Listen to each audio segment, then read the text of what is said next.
The mockery was unmistakable. Flight attendant Heather Williams smirked as she mimicked the Filipina passenger's accent.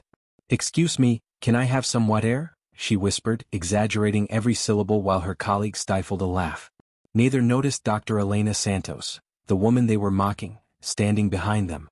The Philippines' most celebrated neurosurgeon and close friend of the airline CEO had heard everything. In one thoughtless moment, Heather had jeopardized her entire career, and before this flight landed in New York, she would learn exactly who she had chosen to disrespect. The morning sun streamed through the massive windows of Manila's international terminal as passengers for Flight AC-487 to New York lined up at Gate 27. The air conditioning struggled against the humid Philippine heat, creating an uncomfortable stuffiness that only added to the tension of international travel. Elena Santos adjusted her simple pearl earrings as she waited in the priority boarding line. At 53, she carried herself with the quiet confidence of someone who had overcome tremendous odds. Her cream silk blouse and tailored black pants were understated yet elegant, chosen for comfort during the 16-hour journey ahead. Nothing in her appearance suggested she was one of the Philippines' most celebrated neurosurgeons and the newly appointed Director of Global Health Initiatives at the United Nations. "Now boarding our Platinum Elite members and passengers in first class," announced the gate agent with practiced professionalism. Elena presented her boarding pass and made her way down the jetway. The past week had been emotionally draining but fulfilling. She had visited her aging mother in the rural province where she grew up, attended her niece's wedding, and finalized arrangements for the medical clinic she had funded in her hometown. Now she was heading to New York for her first major address at the UN General Assembly, where she would be presenting a revolutionary global healthcare initiative. As she stepped onto the aircraft, she was greeted by Heather Williams, a flight attendant with perfectly styled blonde hair and a practiced smile that didn't quite reach her eyes. "Good morning," Elena said warmly. "Morning," Heather replied, her smile dimming noticeably as she took in Elena's Asian features. Her gaze barely lingered on Elena before shifting eagerly to the tall European businessman behind her. Elena noticed the difference in treatment but said nothing. After decades of international travel and facing subtle discrimination, she had learned to choose her battles carefully. She found her seat in 2C, stowed her carry-on in the overhead compartment and settled in. The first-class cabin filled gradually with passengers, mostly Western businessmen and a few tourists who had splurged on the premium experience. Elena was the only Filipino passenger in the first-class section. She pulled out her tablet, reviewing her presentation notes for the upcoming UN Assembly while the remaining passengers boarded. A tall American man in an expensive suit took the seat beside her, immediately claiming both armrests without acknowledgement. Elena simply shifted slightly toward the aisle to give him space. She was used to this too. Once the boarding was complete, Heather and another flight attendant named Marcus began their pre-departure service. Elena observed how Heather's demeanor changed dramatically depending on which passenger she was addressing. For the Western passengers, particularly the men, her voice became melodic and attentive, her smile brightening. When she reached Elena, however, her tone flattened and her eyes barely made contact. "Drink before takeoff?" Heather asked tersely. "Yes, water please," Elena replied with a polite smile.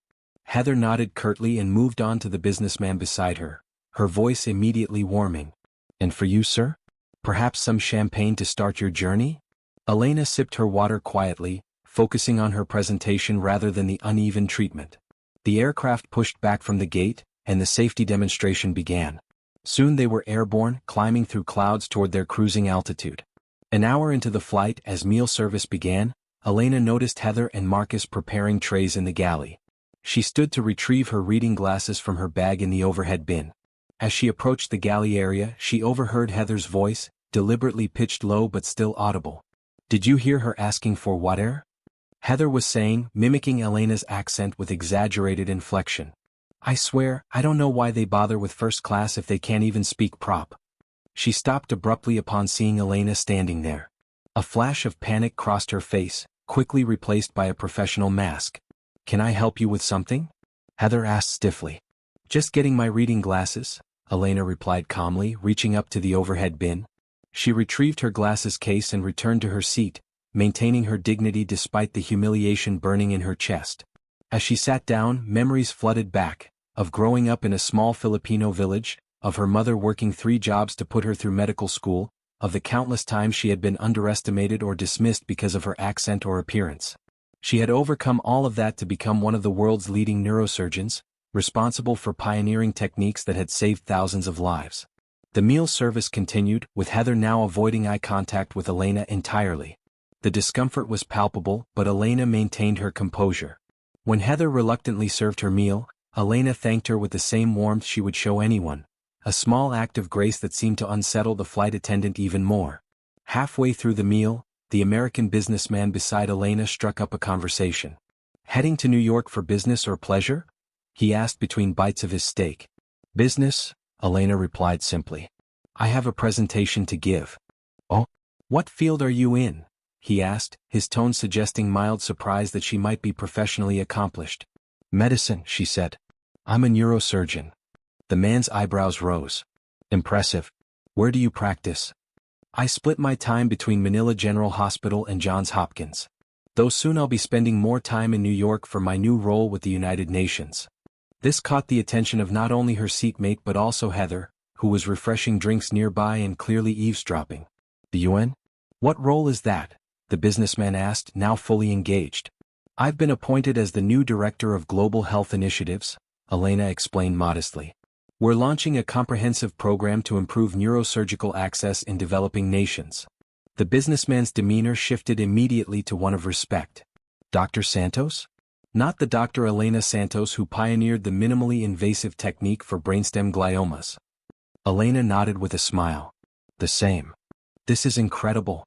My wife is alive today because of your procedure. She had a tumor that other surgeons deemed inoperable until we found a doctor who had trained under you. I can't believe I'm sitting next to you." Heather, who had been listening intently, froze in place, the color draining from her face as she realized who she had been mocking. The commotion attracted the attention of other passengers, and soon several people were asking Elena about her work.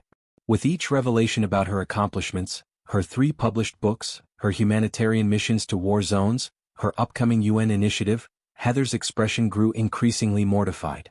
The flight's captain, having been informed of the notable passenger on board, came out from the cockpit during his break to personally greet Dr. Santos. "It's an honor to have you on our flight, Doctor. Your work has changed medicine forever." As the captain chatted with Elena, he mentioned that the airline's CEO, Michael Reynolds, had spoken highly of her. "He told me you two serve on the Global Health Access Board together. He'll be thrilled to know you were on our flight today." Heather, overhearing this, looked as though she might faint. Her earlier mockery of a close friend of the airline CEO could easily end her career if reported. When the captain returned to the cockpit, Heather approached Elena with visible trepidation. "Dr. Santos, can I get you anything else?" she asked, her voice now dripping with forced politeness. "No thank you," Elena replied calmly, neither cold nor warm. For the remainder of the flight, Heather was painfully attentive, offering Elena special treatment at every opportunity.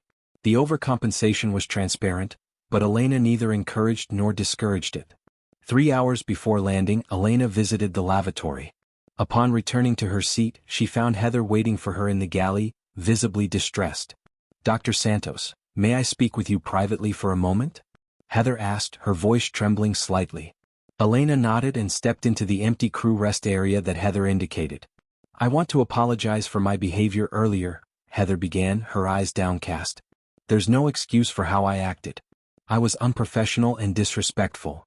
Elena studied the flight attendant thoughtfully. "May I ask you something, Heather? Would you be apologizing if you hadn't discovered who I am?" Heather's silence was answer enough. "That's what I thought," Elena continued softly. "You know, I've spent my life being underestimated. First as a girl from a poor village who dared to dream of becoming a doctor, then as an Asian woman in Western medical institutions, and even now, as someone whose accent apparently provides entertainment." Heather flinched at the gentle rebuke. "The problem isn't that you mocked me," Elena continued. "It's that you would mock anyone. That you see an accent as a sign of inferiority rather than evidence of someone who speaks multiple languages and bridges multiple worlds." Tears welled in Heather's eyes. "I'm so sorry. I've never thought about it that way. Every passenger on this plane has a story, Heather. Some may be diplomats or surgeons or CEOs. Others might be parents taking their first international trip to give their children opportunities they never had. Some might be traveling for medical treatments they can't get at home. You never know who you're serving, or who you're mocking.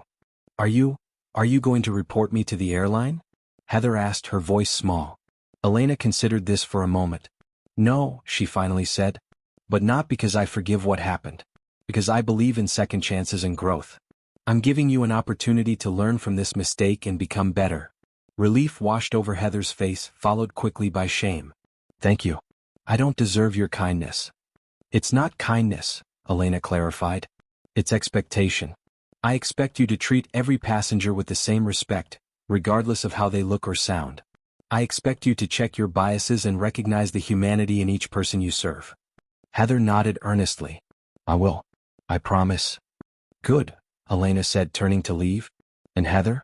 The next time you hear someone speaking English with an accent, remember they're doing something you probably can't, communicating effectively in multiple languages. As the flight began its descent into New York, Elena noticed a visible change in Heather's behavior. She was now treating every passenger with genuine respect and attentiveness, regardless of their appearance or accent. It was a small victory but an important one. When they landed at JFK International Airport, Elena gathered her belongings and prepared to disembark. Heather approached her one last time. Dr. Santos, thank you for the lesson you taught me today. It was more valuable than any training I've ever received. Elena smiled gently. We all have lessons to learn, Heather. The important thing is to remain open to them, especially when they make us uncomfortable. As Elena walked through the terminal toward the arrivals area, she spotted a driver holding a sign with her name. Next to him stood Michael Reynolds, the airline CEO, who had come personally to greet her. Elena, welcome to New York, he said warmly, embracing her. How was your flight? Elena smiled thoughtfully. Educational, she replied. For everyone involved. 6 months later, Elena was back at Manila International Airport, preparing for another flight to New York for a UN summit. As she approached the check-in counter, she was surprised to see Heather there, assisting a Filipino family with limited English skills. The flight attendant was speaking slowly and clearly, showing tremendous patience and respect. When Heather spotted Elena, she approached with a genuine smile. Dr. Santos, it's wonderful to see you again. You as well, Heather. I see you're working the ground staff now. Actually, I requested a transfer to the Manila route specifically. After our encounter, I enrolled in Filipino language classes and cultural sensitivity training. I realized how narrow my worldview had been. Elena nodded approvingly. That's quite a transformation. You changed my perspective completely, Heather admitted. I've even been asked to help develop a new training program for international flight crews focused on cultural respect and communication. We're calling it Beyond Accent, honoring diversity in global travel. As Elena boarded her flight that day, she reflected on how a moment of humiliation had transformed into an opportunity for growth, not just for Heather but potentially for an entire airline's culture. Sometimes the most powerful lessons came from the most uncomfortable moments, and sometimes being underestimated was the perfect platform from which to educate. The flight attendant who had once laughed at her accent was now working to ensure no passenger would ever feel the same sting of disrespect that Elena had felt. It wasn't perfect justice, but it was something better: progress.